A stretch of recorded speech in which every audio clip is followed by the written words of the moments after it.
Thank you Jesus. Praise the lord. ದೇವರ ವಾಗ್ದಾನ ವಚನ ಈ ಬೆಳಗಿನ ಜಾವದಲ್ಲಿ ಮಾರ್ಕನು ಬರೆದ ಸುವಾರ್ತೆ 7ನೇ ಅಧ್ಯಾಯದಲ್ಲಿ ನಾವು ನೋಡ್ತೇವೆ. ಬಾಯಿ ಒಳಗೆ ಹೋಗುವಂಥದ್ದು ಹೃದಯದಲ್ಲಿ ಸೇರದೆ ಹೊಟ್ಟೆಯೊಳಗೆ ಸೇರಿ ಅದು ಬಹಿರ್ದೇಶಕ್ಕೆ ಹೋಗುತ್ತದೆ ಎಂಬುದಾಗಿ.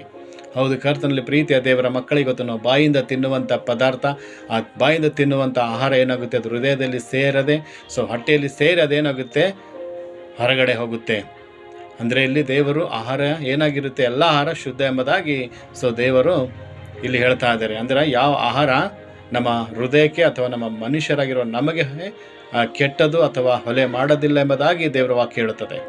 ಅದಕ್ಕೆ ಕರ್ತನಲ್ಲಿ ಪ್ರೀತಿಯ ದೇವರ ಮಕ್ಕಳಿಗೆ ಗೊತ್ತು, ನಮ್ಮ ಬಾಯಿ ಒಳಗೆ ನಾವೇನು ಮಾಡಬೇಕು, ದೇವರ ವಾಕ್ಯವನ್ನು ನಾವು ಉಚ್ಚಾರ ಮಾಡಬೇಕು. ನಮ್ಮ ಹೃದಯದಲ್ಲಿ ದೇವರ ಒಂದು ವಾಕ್ಯಗಳನ್ನು ತುಂಬಿಕೊಡಬೇಕು.